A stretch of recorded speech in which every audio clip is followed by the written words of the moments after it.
Welcome, ladies and gentlemen, Kitty Worthman. Thank you very much. Thank you. Thank you for inviting me to your great state of New Jersey.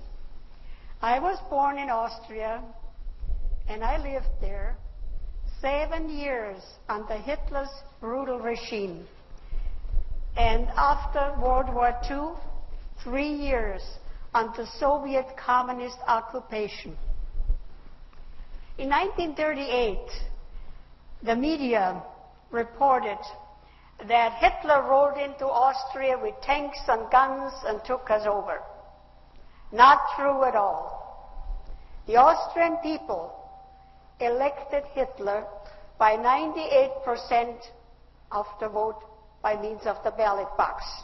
Now, you might ask, how could a Christian nation, almost 100% Catholic, to elect a monster like Hitler? The truth is, at the beginning, Hitler didn't look like or talk like a monster at all. He talked like an American politician. It's been a long time coming. But tonight, because of what we did on this day, in this election, at this defining moment, change has come to America. In 1938, Austria was in a very deep depression. We had 1/3 of our workforce unemployed. We had 25% inflation. And if you would borrow money from the bank, you pay 25% interest. It was not unusual that my mother would feed, on the average, 30 people a day, a bowl of soup and a slice of bread. People would come knocking on the door. They wanted to work. There were no jobs. The depression was so bad that we had riots in the streets. There were two political factions fighting each other. Communist Party was getting very powerful. So was the Nazi Party.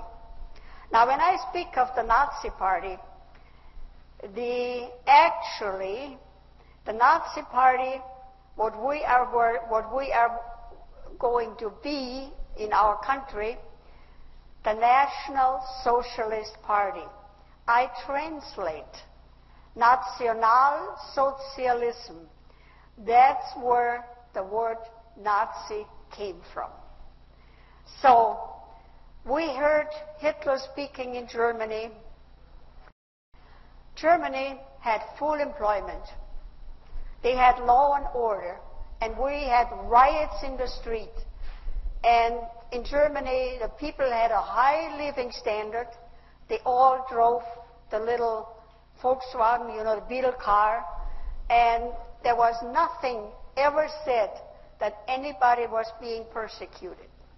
So when we had that unbelievable unemployment, and the people were getting so desperate, they petitioned the government for a plebiscite, for an election.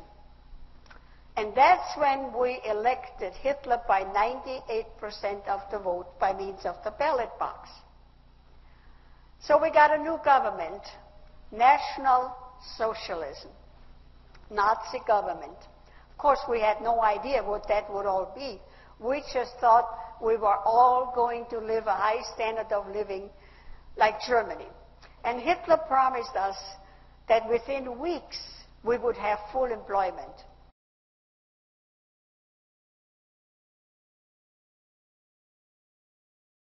A couple of weeks ago, House Republican leaders handed out a piece of paper to their members, and on the top of it said, Agenda 2014. I'm not making this up. Below that, it was blank.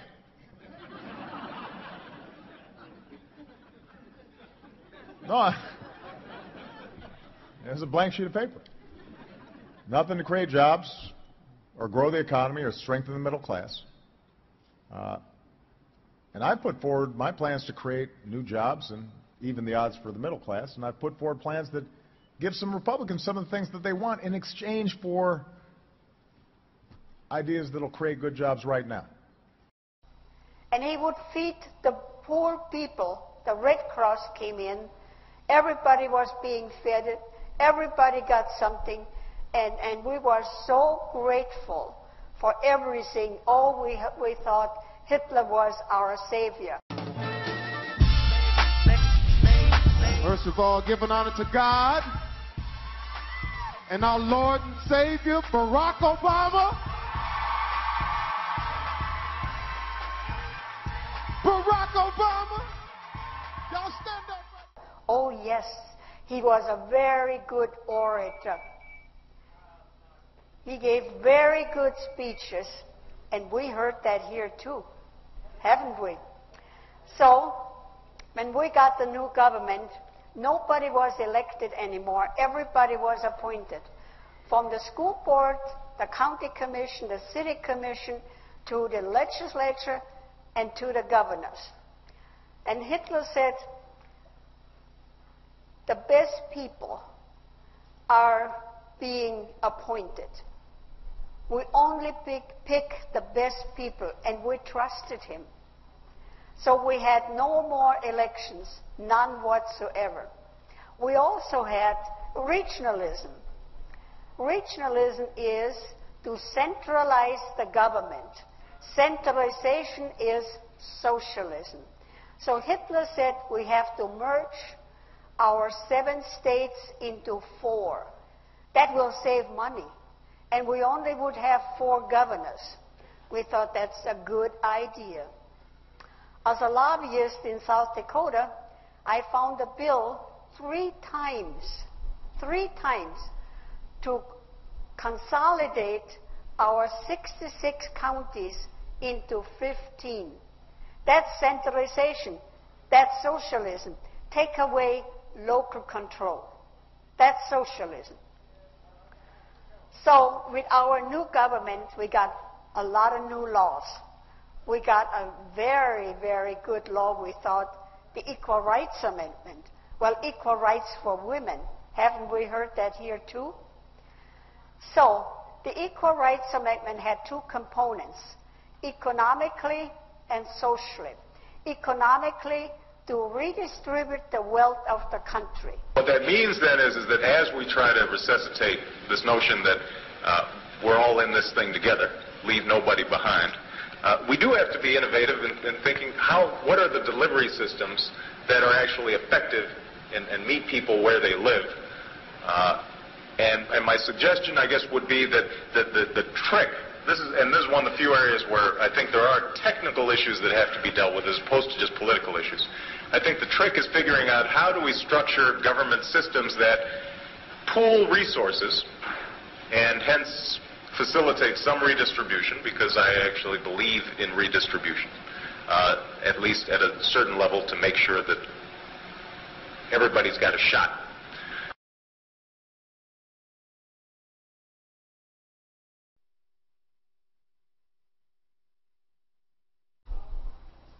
And then, socially, to get all the women, the moms, out into the workforce, into employment. Oh yes, Hitler got a lot of jobs, political appointments, hundreds and hundreds of bureaucrats, and of course he built the Autobahn, the freeway. So the moms were out into the workforce. What do you think would happen to the children? The government had immediately a remedy, child care centers. So the state raised our children. We cannot continue to rely only on our military in order to achieve the national security objectives that we've set. We've got to have a civilian national security force that's just as powerful, just as strong, just as well funded. Because of Obama, I'm inspired to be the next architect. Because of Obama, I'm inspired to be the next engineer. Because of Obama, I'm inspired to be the next fireman. Yes, we can. Yes, we can. Yes, we can. Yes, we can. Yes, we can. Yes, we can. Yes, we can. Yes, we can. Yes, we can. Obama, teach our race American. Yes, we can. And by economically to redistributing the wealth, we had massive, massive welfare. Because we had a guaranteed income, the government decreed that everybody has to be equal, have an equal income. Those who worked hard paid 70% taxes, and those who were down here, they were getting the equal income like those who worked hard. That's called socialism. The fact is, for people in your income bracket and mine, now we both come from humble beginnings, and we were talking before the show, of the fact that only in America could we have this success. Absolutely. And I am not somebody who begrudges that success. I want people with But you good want ideas. 50% of my success? No, I don't. Yeah, you do. No, I don't. That's your tax that rate. That is not 50. true. I'm paying 50 if you get elected. What I have said is that I would take your marginal rate back to what it was under Bill Clinton. Yeah, right now, 39. 36, you go back to 39. Right. You can afford that. That's point number one. You're taking the wealthy in America and the big earners, okay? Right. You're taking money away from them, and you're giving it to people who don't. That's called income redistribution. It's a socialist tenet. Bill, come on, you know that. You went to Harvard. Teddy Roosevelt supported a progressive income tax. Look. Not at the level you do. Bill, I don't like paying taxes. Well, you think I like writing a check? What I believe is that there's certain things we've got to do, and we've got to help people who are having a tough time affording college so they can benefit like we benefited from this great country, people who are having a tough time, they don't have health care, people who are trying to figure out how they are going to pay the bills. Socialism. Also, education was nationalized very quickly, literally overnight. I was 12 years old. I was in 6th grade. I walked into my classroom. I went to public school. We had an excellent school system. We prayed in public school. And we also had religious education twice a week. That all stopped overnight. I walked into my classroom March 13, 1938. The crucifix was gone. And there was Hitler's picture with the Nazi flag on each side. And our teacher said, today we don't pray anymore.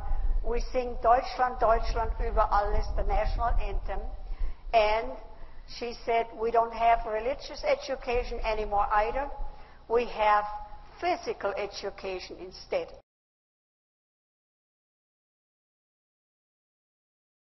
We're gonna spread happiness. We're gonna spread freedom.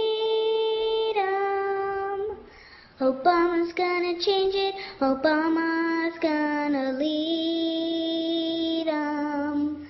We're gonna change it and rearrange it. We're gonna change the world.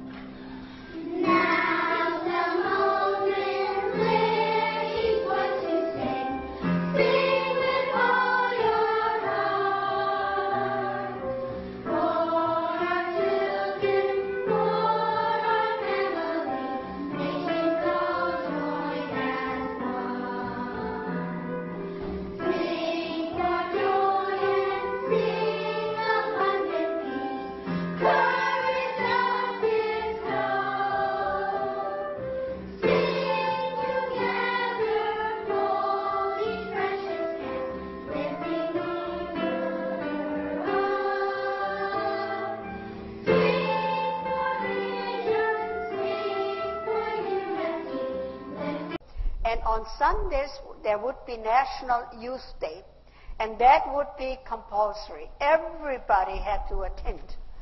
And if our parents wouldn't send us the first time, they would get a very stiff letter of warning. Second time, they would have to pay a fine of the equivalent of $300. And the third time we didn't attend was jail for our parents. Well, we couldn't go to church anymore. The first 2 hours we had political education. Today, I call it political indoctrination. We were being told not to listen to our parents. They were old-fashioned old fogies, didn't understand the youth, Only Hitler did. So we were being totally indoctrinated. And the rest of the day we had sports. We got all the equipment free. We got tennis rackets. We got golf clubs. And the boys of age 16, they got motorcycles so they could form a motorcycle squad. Not only that, they were taken out to the airfield to fly gliders. You can imagine that at the end of the day we went back home and told our parents how wonderful Hitler was, what he was doing for us, and how great everything was. And of course, we all were compulsory, had to attend the Hitler Youth. That was compulsory. We argued with our parents all the time.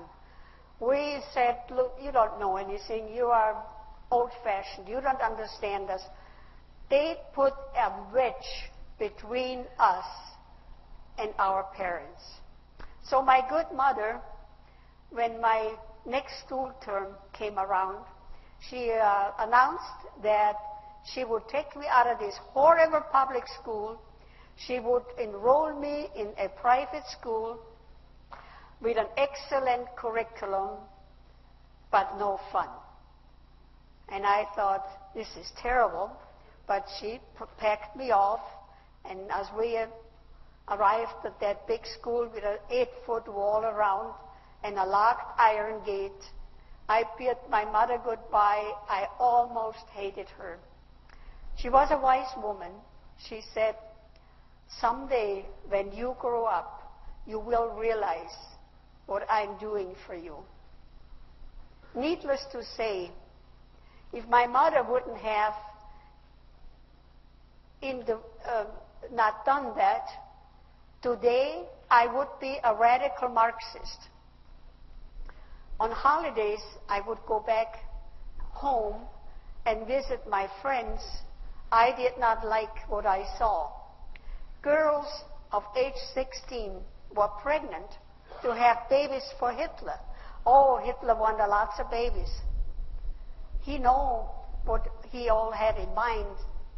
And all this, the lifestyle was very, very, very loose, I did not like. So that was the educational system. It was literally, education was nationalized. Hitler also gave us free radios. And then he nationalized our radio station. And we were told that if you listen to a foreign radio station, there's capital punishment. You don't turn on Switzerland or BBC. We only had one voice, the government. They ran the radio station. The newspaper were being censored before it hit the street. Hitler also looted the Jewish banks, and then he nationalized our banks. Then he nationalized our only car industry. Austria produced a little car, a little bit bigger than a Fiat. Hitler said, we don't need a Fiat. We have the Volkswagen. So everything was being nationalized. He also nationalized our healthcare system. We had, before Hitler, an excellent healthcare system. Privately insured, we had good doctors, we had good hospitals, we had a lot of good research. That all stopped. I said this once or twice, but it bears repeating. And you can keep your plan if you are satisfied with it. If you like the plan you have, you can keep it. If you like your plan and you like your doctor, you won't have to do a thing. You keep your plan. If you like your health care plan, you'll be able to keep your health care plan. If you've got health insurance, you can keep it. If you like your health care plan, you will keep your plan. If you've got health insurance, you like your doctor, you like your plan, you can keep your doctor, you can keep your plan. If you have insurance that you like, then you will be able to keep that insurance. If you like your doctor or health care plan, you can keep it. If you like your health care plan, you can keep your health care plan. If you like your health care plan, you can keep your health care plan. You know, Mr. Speaker, if you're at home and you were sort of flipping channels between the football games and C-SPAN, and you flipped on and only heard the majority party, you'd think, wow, what a great plan. I mean, really. You'd think people are just going to fall all over themselves, and all these adjectives and declarative statements just sounds wonderful, until you look inside that bill and you find handcuffs. Now, I'm not talking about figurative handcuffs. I'm talking about criminal penalties. Criminal penalties that have been mentioned by the gentleman from Texas, criminal penalties that have been mentioned time and again on this floor. We've heard from the best and the brightest all afternoon, and not a one of them have answered why it is you have to criminalize people to coax them into a plan that's fabulous. It makes no sense. It was free for everybody. Now, I remember my brother-in-law was a family physician. He told me that when he would go to his office in the morning at 8 o'clock, 40 patients were waiting for him to be cared for. People went to the doctor for everything and anything. And my brother-in-law said it was like practicing medicine on a conveyor belt. He could not take enough time for each patient because he was totally government controlled. The government took away free enterprise, salaried the doctors and the hospitals, and many, many doctors left the country because if you would need elective surgery, not emergency, you waited 18 months for a hospital bed. So many doctors left the country, including my own husband. This is a Fox News alert. There is a bombshell new report out on the consequences of the healthcare overhaul. A brand new study finding that 74% of the doctors surveyed, and there were at least 2,400 of them, 2,700 I think, 2,400, at least 2,400% or 74% of them plan on either retiring, going to work just part-time, or quitting medicine altogether after the health care law takes effect. Dr. Mark Siegel is part of our Fox News Medical A-team, and he's my guest now. Doc, the survey says that there are two things. It's the market and the so-called post-reform era, the health care law they cite in particular. You've been predicting that there would be a mass exodus of physicians in the wake of this. Why? Why would they leave the practice altogether? By the way, Megan, when the president said you get to keep your doctor, I said, hey, that's me. No one asked me. No one asked doctors whether they're going to be able to see these patients. First of all, over 60% said they're already full. They don't have room for more patients. Almost 70% said they don't like the health reform bill. 87% said they can't see any more Medicare patients, and over 90% said they're not going to see more Medicaid patients. He would not want to practice medicine like his brother had to. And when he came to the United States, he marveled how wonderful our health care is, how wonderful our research is, and how wonderful our hospitals, how modern they were. He said, I hope it never will end up in socialized medicine. Also, we had many government agencies, you know, the bureaucrats. The bureaucrats were writing all the rules and all the regulation. That's socialism. The unelected bureaucrats, and a lot of it applied to the farmers. The bureaucrats would go out on the farm and measure their land, told the farmers what to plant and how much he had to harvest. They also counted their livestock, how much they had to, since our food was being rationed, had to turn into the government. God help every farmer if they butchered the pig for themselves. He sure would go to jail. They also sent out the bureaucrats to count the chickens and ordered the chickens how many eggs they had to lay. That's socialism. Hitler wrote a book, My Struggle, Mein Kampf. But very few people read it. Had we read it, we would have known what was coming. But the people were so busy with sports, that was everything. Athletic events were everything. But people did not read. They did not read his book. We also had abortions, of course, were highly illegal. Hitler wanted a lot of babies.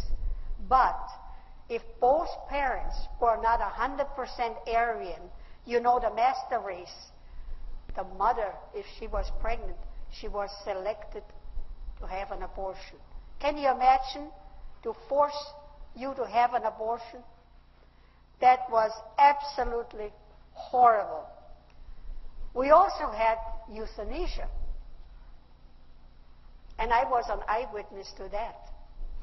In my last year of college, I was sent to a small village in the Austrian Alps. You know, that village was very isolated by mountains, and in the winter time, the mountain passes were closed because of snow. And in that village, the people would intermarry. And we know by genetics that a lot of offsprings were mentally handicapped. And in that village, there were 15 of them. One I know very well, Vincent, our janitor. He could not speak very well. He could not read and write. But all these people, they did good manual work. So one day, the health department came to the families and asked them if they would want to send their son or daughter to an institution to learn how to read and write and maybe learn a trade like basket weaving. Gladly the parents signed the papers. Off they went. I remember that morning I looked out of my classroom window and I saw Vincent and all these people going into the health department van, and they were taken away. And I thought they were going for an outing, but I asked my principal, and he said, no, they're going into an institution to learn how to read and write. And I said, oh, that's wonderful. 6 months passed. The letters came back to the parents that they died a natural but merciful death. They all were in excellent health, and they left. Why should they die within 6 months? It dawned on us, and the news traveled very fast in the village that they were being euthanized. We also had a federal police force, commonly known as the Gestapo. We cannot continue to rely only on our military in order to achieve the national security objectives that we've set. We've got to have a civilian national security force that's just as powerful, just as strong, just as well funded. And they were everywhere, everywhere, in civilian clothes. You didn't know who they were.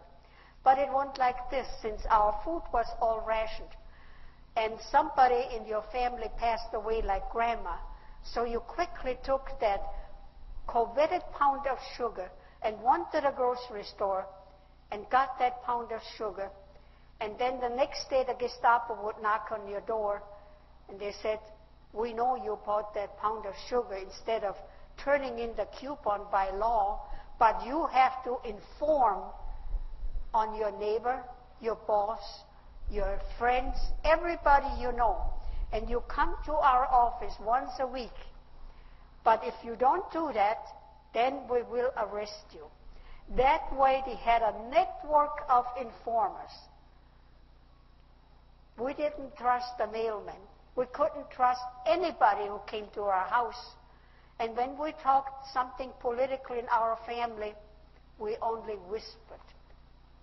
So that was the informants, the Gestapo, and they were everybody. And we were deadly scared of the Gestapo because people disappeared all the time. We also had gun registration. Oh, the Austrian people they all had guns. But the government said the guns are very dangerous. Children are playing with guns, hunting accidents happen, and we really have to have total control, safety. And we had criminals again. And the only way that we can trace the criminal was by the serial number of the gun. The fact that we do not have a firm enough background check system is something that makes us more vulnerable to these kinds of mass shootings. And you know, I do get concerned that this becomes a ritual that we go through every 3-4 months, where we have these horrific mass shootings, and yet we're not willing to take some basic actions that we know could make a difference. So we dutifully went to the police station and we registered our guns. Not long after, they said, no, it didn't help. The only way that we don't have accidents and crimes, you bring the guns to the police station, and then we don't have any crimes anymore and any accidents. And if you don't do that, capital punishment.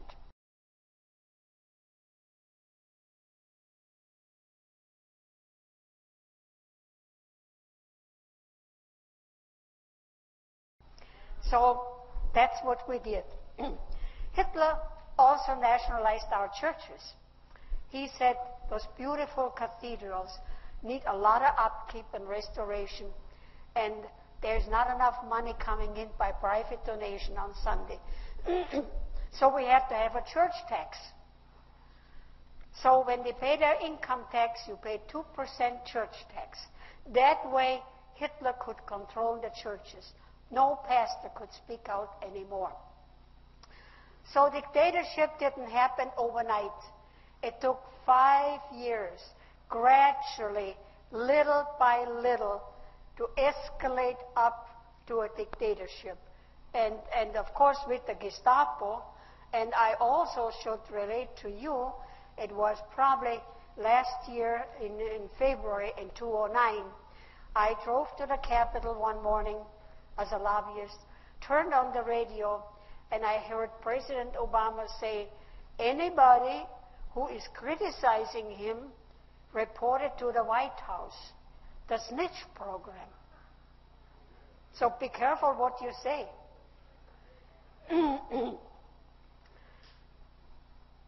Our borders were being closed. Nobody could get in and nobody could get out. We were sitting ducks. That's what happened to us. Also, I had the opportunity in November 1985 to go to Switzerland to the summit conference between President Reagan and Premier Gorbachev. I was to accommodate the American women who went over there to support President Reagan. My other mission was to infiltrate the Communist Peace March. And I came in disguise as a horrible-looking hippie. I marched with Bella Abzug, the congresswoman, the late congresswoman, Jesse Jackson, and Barbara Boxer. And as we arrived at the Hotel Hilton for the press conference, I saw a group of people there who were not at the Peace March. And I walked up to a woman and I said, how come you were not at the Peace March? And she said, well, we are all members of the German Communist Party, and we couldn't get legally into Switzerland, so we were over the mountains. Hence, all their muddy boots and torn jackets. So I said, well, tell me more about what is the occasion, what you are doing here. Well, first of all, she said, we are supporting Premier Gorbachev. And I said, well, that's also interesting. Tell me more. What are your real goals? So she said, well, right now we take Nicaragua and Honduras, then we go into Mexico. And I said, why Mexico, such a poor, corrupt country? She said, that is our major goal. I said, why? To take back the territory what America stole from us. California, New Mexico, Arizona, Texas. And I said, look, you cannot do this. You need a lot of people. It sounds to me like a revolution. She said, you Americans are so naive. Your churches are doing the work for us. And it hit me like a ton of bricks, the sanctuary movement. There are a lot of churches who are bringing in the illegals. So I said to her, tell me, when is this event supposed to happen? She said, that all depends who your president is. Maybe 2004, but most possible 2008. Who is our president? And look what's happening at the border. I have a truck full of Mexicans, a truck full of Chinese, and a truck full of Islamic terrorists. What truck do you not want entering the United States? Chinese. Do you think President Obama believes that there are Chinese coming over the border through Mexico? I don't know. I'm not certain, and that is where we may disagree. I'm not certain how much we have to fear Chinese coming across the border. In this part of the world, we don't have a lot of tourist attractions, but this is one of them. This is an emergency distress beacon. And most people find it curious that it's in 3 languages, English, Spanish, and Chinese. And since the last time we were out here, they've even been so nice as to add a 5-gallon bucket of water, courtesy of the United States government. This has been here at least a couple of years. They put it here for a specific reason, because this is the point that they travel quite a bit. There are 8 of them along the Texas border. I have a question for you. Why do you think that sign should be down along the border in Texas? Written in English, written in Spanish, and in Chinese. The government made that, Congressman. Our government? Yes. I mean, you've been in Congress for 22 years, right? Right. Okay. Has anybody ever showed you that picture before? No. Nobody's ever. No. Nobody's ever gone to one of your hearings and said, "Look at this picture." No. No. Marketing 101. Make your advertisements to the people who are going to read them.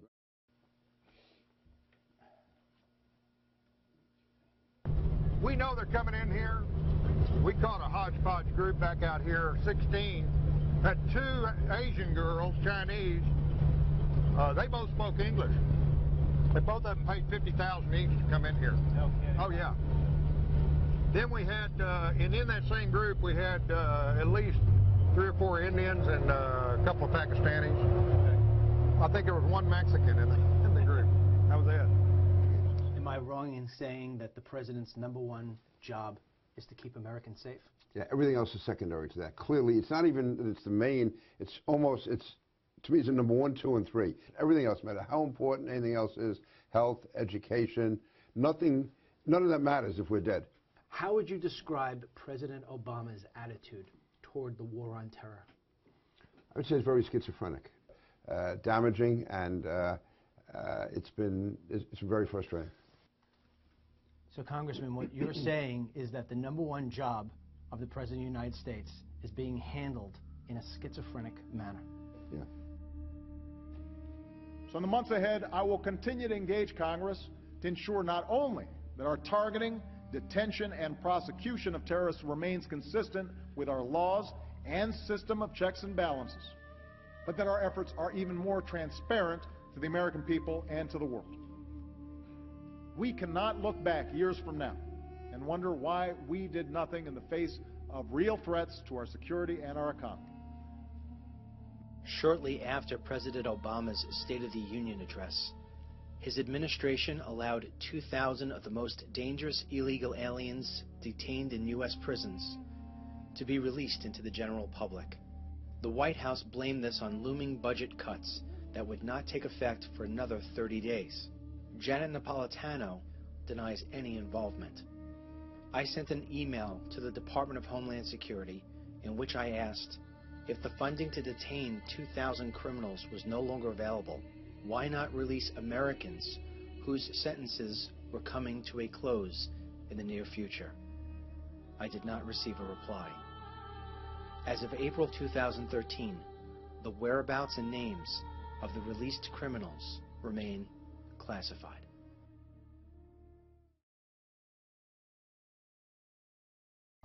When I saw on television in Los Angeles when they marched.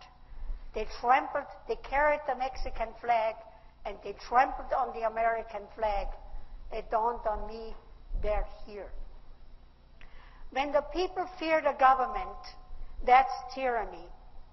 But when the government fears the people, that's you, the Tea Party. That's liberty.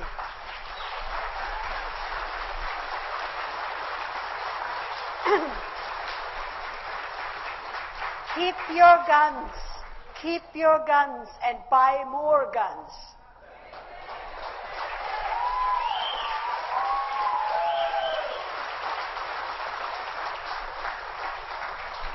America is still a Christian nation, no matter what Obama says. I am an optimist. God is still on the throne. Thank you.